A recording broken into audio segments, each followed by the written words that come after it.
Assalamualaikum, jumpa lagi dengan saya Fadlianto. Selamat pagi teman-teman.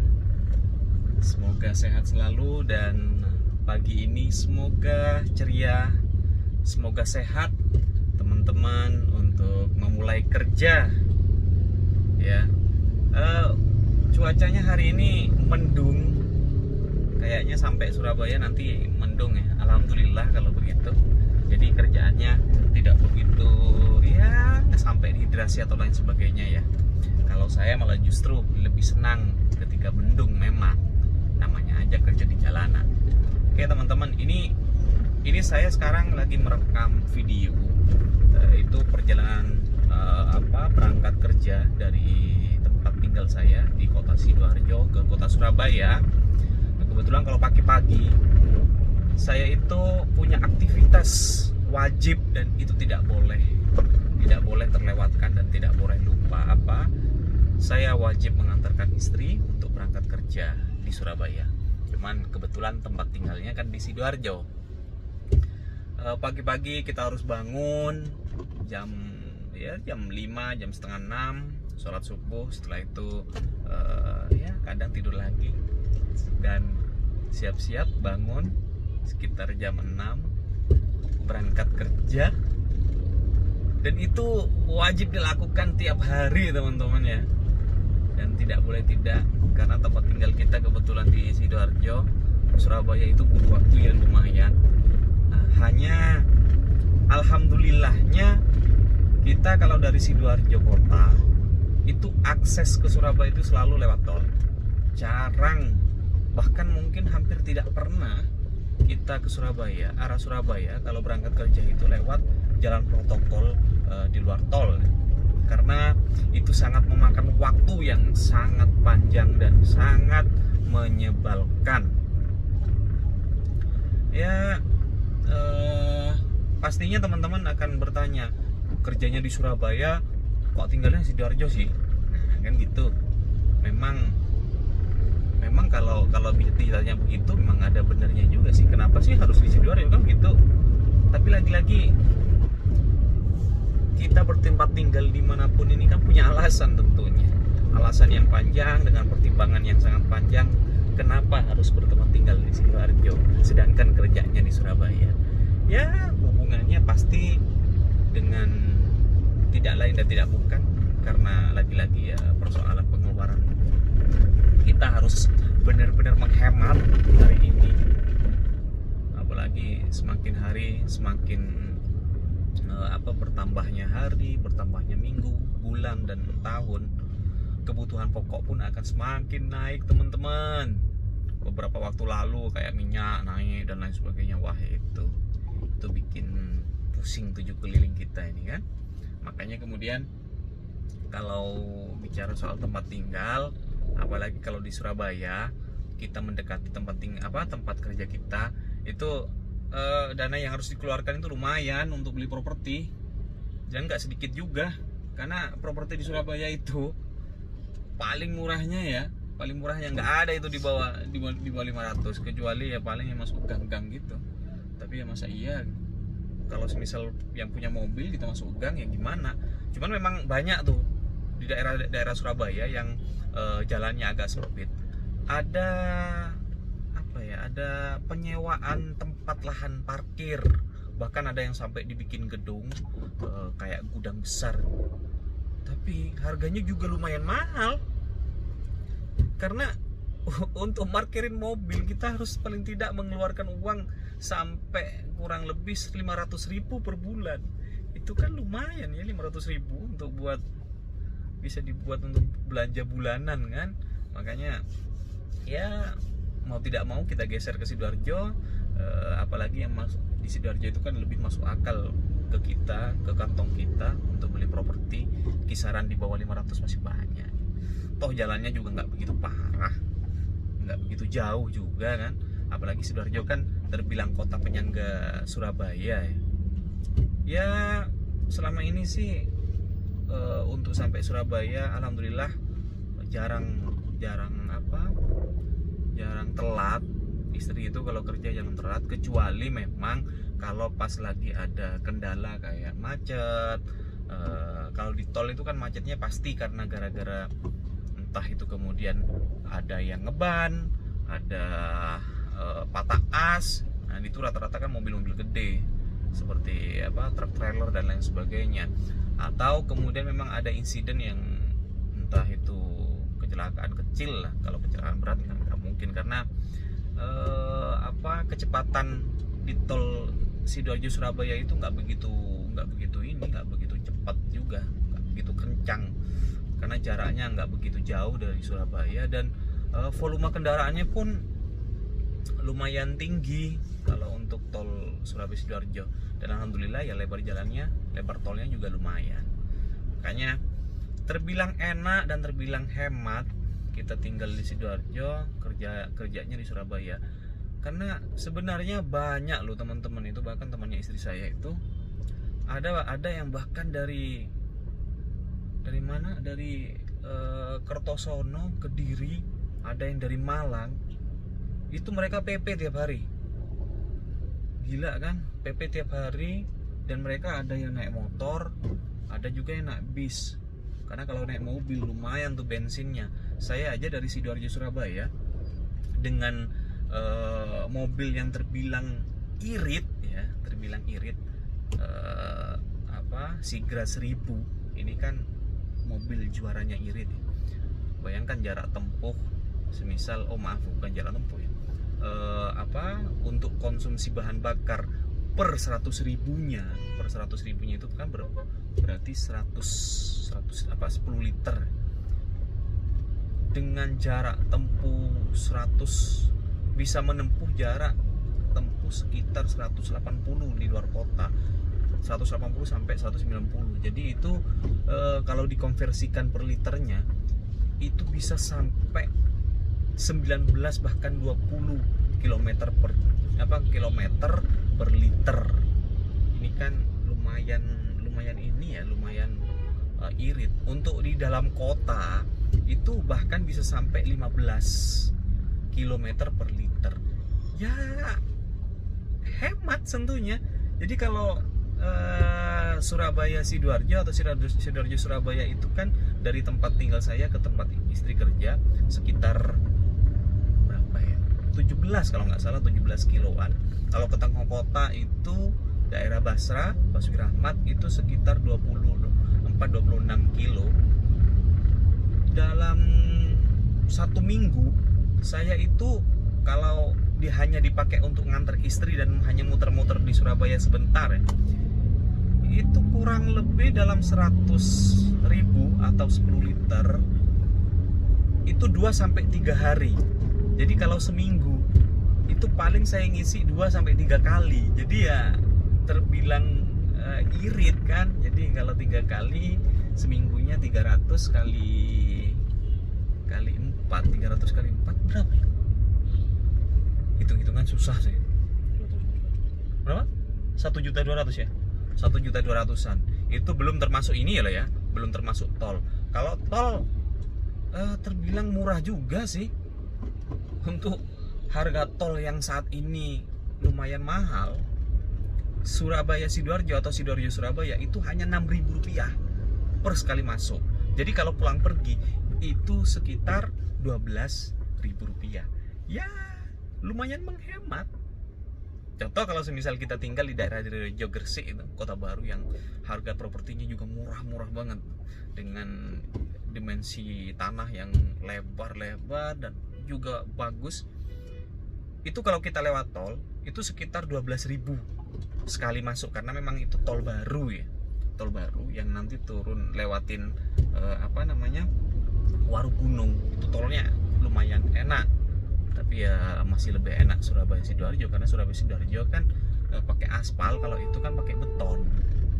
Nah itu kalau semisal dari sana berarti kalau pulang pergi PP ada 24.000. Kalau dari Gresik itu bervariasi, ada yang 7.000-an, ada yang 12.000-an.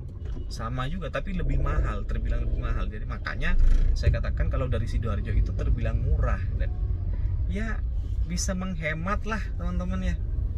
Kalau 50.000 itu masih lumayan banyak. masih lumayan banyak untuk kita pakai berhari-hari untuk masuk tol Surabaya Sidoarjo. Ya alhamdulillah, karena bisanya memang di daerah Sidoarjo, ya kita syukuri saja apa yang ada. Toh juga nggak jauh-jauh ya, Surabaya Sidoarjo itu jaraknya nggak jauh, kita ngetolnya ya mudah, karena tempat tinggal di Sidoarjo kebetulan saya dekat dengan pintu tol atau exit tol, jadi sangat mudah.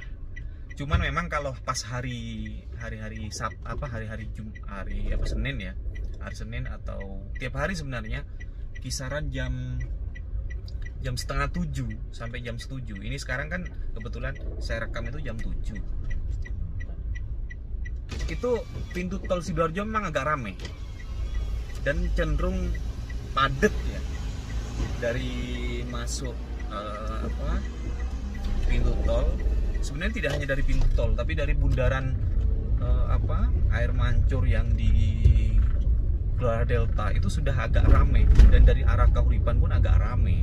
Memang perlu sabar karena memang di sini gate-nya nggak begitu banyak, dan masyarakat juga butuh penyesuaian. Karena kalau dulu itu beberapa waktu yang lalu kita masuk gate tol yang di Sidoarjo itu pakai kertas kayak kertas apa gitu, kertas kupon gitu kan. Kita ngambil, ketika di Surabaya kita kasih ke petugasnya, habis itu kita ngetep. Emang agak sedikit waktu itu agak sedikit lama akhirnya. Tapi sekarang itu langsung bisa pakai tap apa namanya, e-tol. Cuman kan ada beberapa pengendara itu masih bingung kan dia, oh ya biasanya kan pakai ini, ternyata tiba-tiba pakai ini. Nah itu agak bingung sih sebenarnya. Tapi ya lambat laun kan pastinya teman-teman masyarakat akan semakin terbiasa untuk menggunakan e-tol. Ya syukur-syukur kalau semisal nanti ada semacam sensor yang selama ini sudah kayaknya kalau daerah Jakarta sudah terpakai ya, ditaruh di mobil, kita masuk tol tanpa harus ngetap pakai e-tol, langsung aja jalan, sudah kerekod di datanya petugas tol. Nanti ketika kita keluar sudah dipotong, itu malah enak lagi, pastinya bisa mengurai kemacetan atau kepadatan di pintu tol, harusnya segitu ya. Enaknya lagi ya kalau tinggal di Sidoarjo itu kan dia tidak begitu padat kotanya, jadi masih banyak sawah-sawah tuh. Kalau kita lagi pusing-pusing, kadang lagi nggak enak badan atau lagi sumpah, kita tinggal jalan-jalan naik mobil, kita muter-muter untuk keliling di Sidoarjo ke daerah-daerah yang penuh dengan sawah. Itu enak banget, sejuknya dan lain sebagainya ya, terasa kayak di tempat saya lahir sih, tempat kelahiran saya di Sumeneb, hampir seperti itu. Kalau Surabaya kan biasanya bisik. Nah ini sekarang saya sudah masuk tol ya, Surabaya Sidoarjo, arah Sidoarjo Surabaya, maaf. Ini dia tolnya.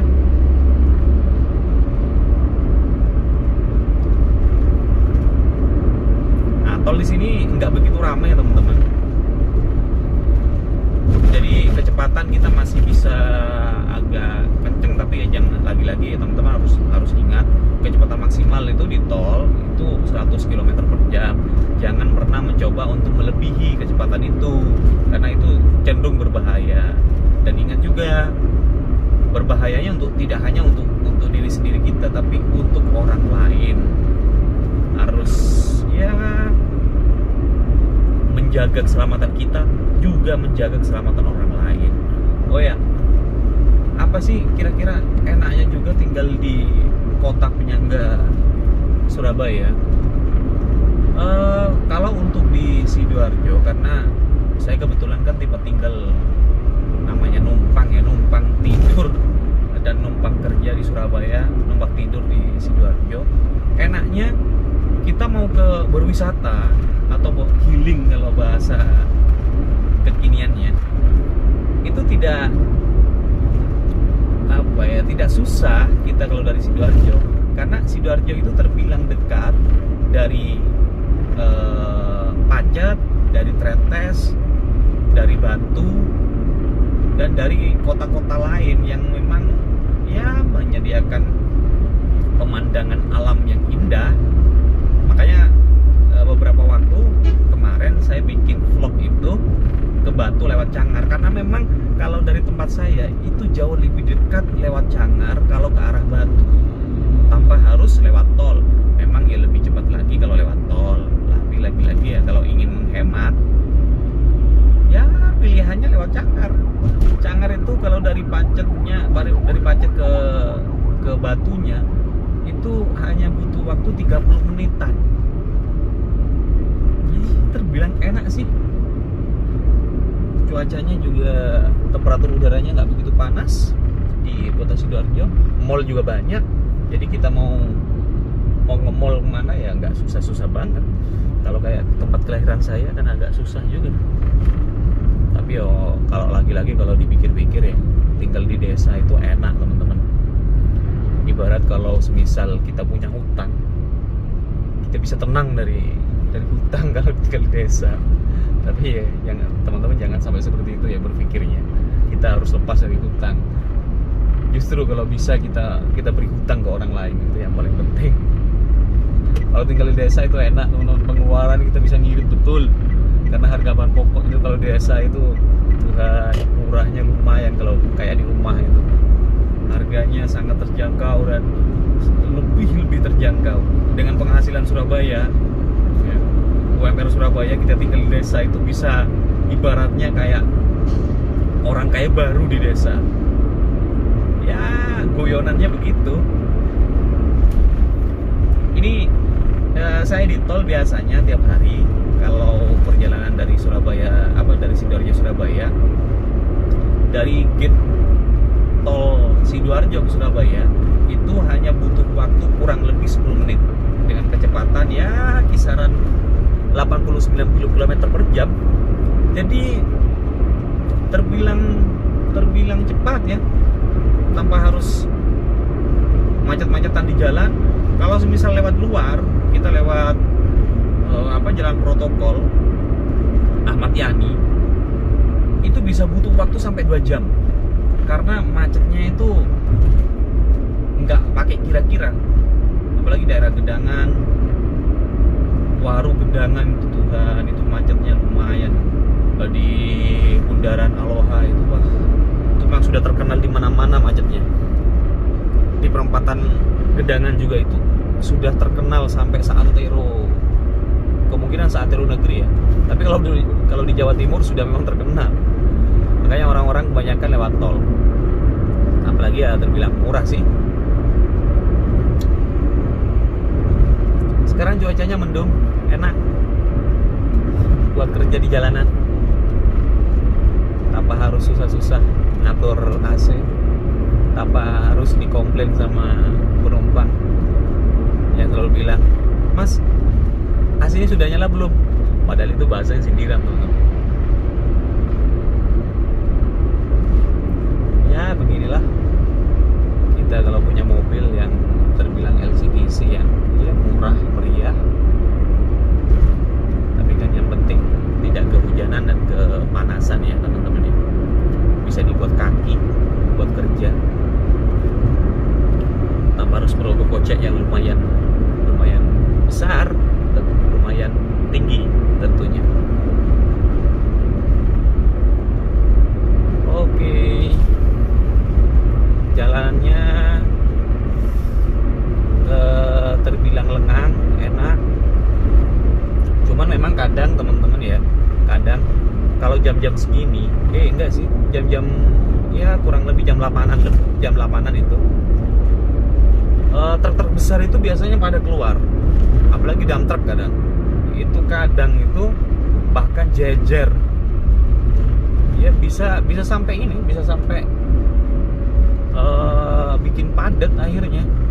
Nah ini kan sudah melambat karena kebetulan ada trailer yang dia di tengah. Harusnya kan kalau trailer seharusnya itu di pinggir, dia kan kecepatannya dia nggak begitu tinggi. Nah dia agak pelan tapi tengah. Ini kan akhirnya menghambat laju kendaraan lain. Nah, itu sampai berjejer tuh. Nah, ini dump trucknya sudah muncul.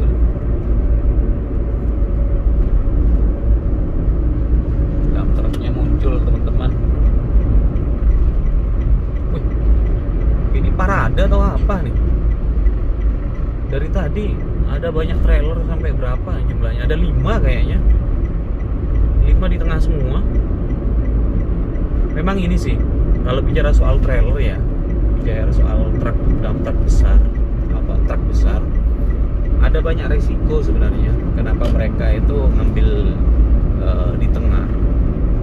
Banyak kadang pengendara lain itu mereka komplain, kenapa sih harus di tengah? Karena kan menghambat laju kendaraan lain, apalagi tengah dan kanan ini kan lajur di mana pengendara itu harus kencang dan mendahului, sedangkan lajur kiri ini untuk yang kecepatannya rendah.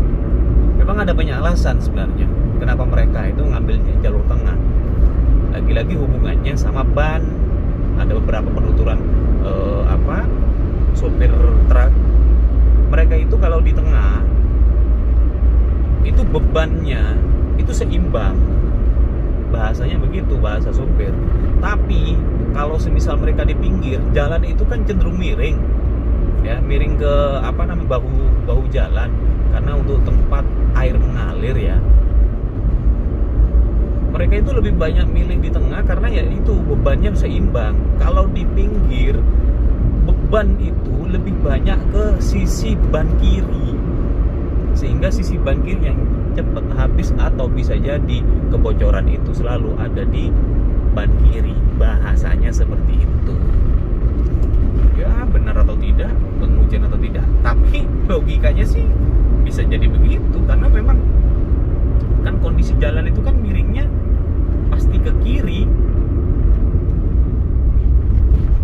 Ya, kalau semisal jalan di di desa ke arah luar kota yang itu tanpa ada 2 jalur yang berlawanan, kalau hanya 1 jalur dibuat 2 arah, itu memang seperti itu sih. Memang dia ininya tingginya di tengah dan harusnya memang minggir. Bisa harus wajib minggir dan pasti akan menengah juga gitu. Kalau di tol kan ya sama sih. Nah, ini saya sudah mau keluar tol. Saya biasanya kalau turun tol itu pasti turun di Waru, Bukit Tol Waru, karena tempat istri saya kerja itu kan di daerah Surabaya Selatan, daerah Ketintang. Kalau teman-teman yang biasanya dia tinggal di Sidoarjo dan kerjanya di daerah tengah, mereka lebih ngambil exit tol itu di daerah Gunung Sari atau di Pasar Turi, karena itu lebih dekat. Cuman lagi-lagi tol Waru Satelit, tol Waru tol Waru Pasar Turi itu lumayan tolnya, terbilang padat, terbilang ya agak macet, apalagi kalau jam-jam berangkat kerja dan jam pulang kerja. Ditambah lagi kalau semisal hari Jumat itu bisa sampai merah itu kan, kalau kita lihat di Google Map. Oke, saya ngetap dulu. Alhamdulillah masih ada 16.000.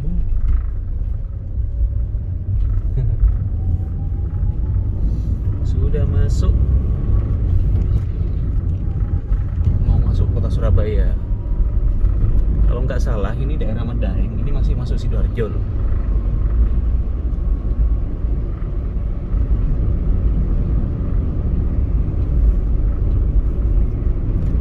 Kalau lurus kanan itu ke arah Mojokerto, Medaeng, kita ke kiri karena ke arah Waru Wonokromo. Nah, ini di sini nih. Di sini biasanya yang selalu macet kalau di hari Senin. Itu di sini lumayan macet di sini, bahkan kadang dari sini, karena di kiri jalan itu tempat kendaraan roda besar, kendaraan besar, truk, trailer, dump truck dan lain sebagainya, itu yang mereka itu menunggu waktu jam lewat. Di sini kan ada jam lewatnya, kalau nggak salah itu jam 9 atau jam 10 gitu. Nah ini kanan kiri kan ada banyak tuh. Nah di sini biasanya kalau hari Senin tuh macet parah. Makanya ada yang teman-teman itu lewat jalur yang ke arah Masjid Agung, tapi di situ itu kalau udah macet itu udah nggak bisa ngapa-ngapain, karena jalurnya hanya jalur satu dibuat dua arah. Kalau di sini kan masih lebar, jadi ya gerak dikit-dikit lah. Oke, ini alhamdulillah sudah sampai Surabaya teman-teman. Di depan ada plang Surabaya coret. Kalau di kota-kota kecil kayak di kabupaten kota di Jawa Timur itu tidak ada istilahnya kota coret.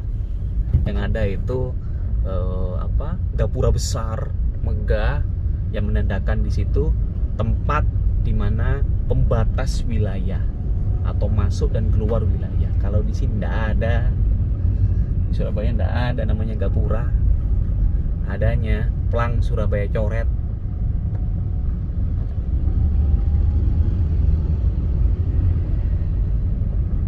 Oke, agak padat tapi ya terbilang lengang, alhamdulillah. Terbilang padat merayap, masih lancar lah ya. Nah itu sudah ada plang Surabaya tuh. Maaf kok Surabaya coret, Sidoarjo coret termasuk Surabaya. Kalau di kota besar kan di sini harusnya itu ada tempat gapura megah yang menandakan Anda sudah masuk kota bla bla bla bla. Itu di sini nggak ada. Yang megah malah gedung-gedung ya kan, dan jalanannya yang dipenuhi dengan banyak mobil, dengan banyak merek, banyak warna. Ya inilah kota besar kedua di Indonesia, tempat orang kerja, kota yang tak pernah tidur selain Jakarta.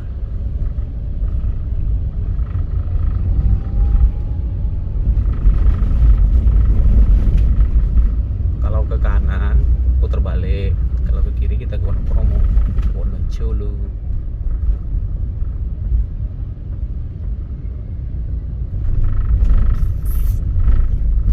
Oke, lumayan padat.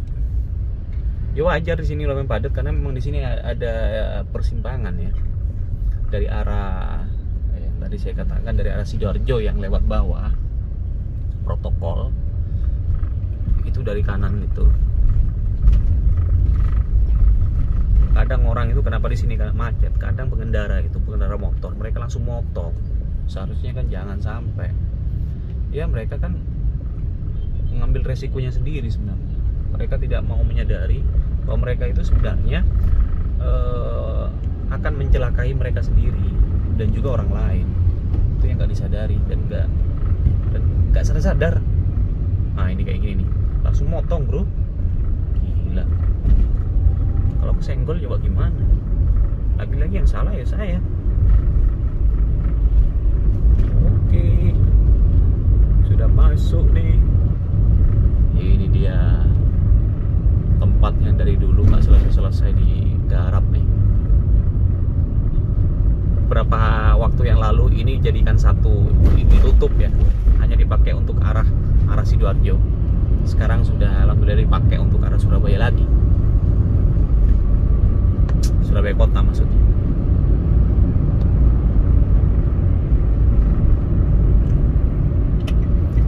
Kita ke frontage.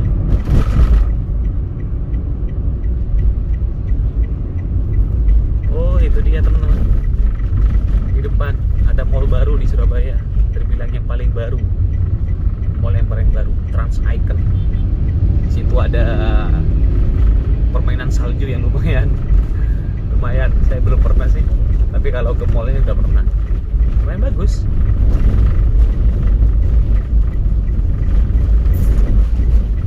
Sini frontage-nya itu lebar banget.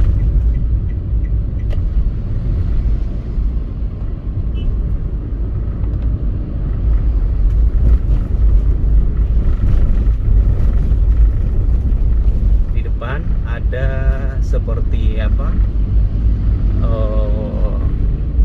Lampu flash yang dia sebenarnya merekam mobil. Oh, tapi kayaknya nggak hidup. Oh iya, itu untuk kemungkinan untuk merekam pengendara yang di dalam mobil. Entah itu kemudian kita nggak pakai seat belt atau gimana, nggak paham. Yang pasti itu kadang itu nyala beng kayak flash, terang banget tuh. Tapi biasanya kayaknya kalau malam sih.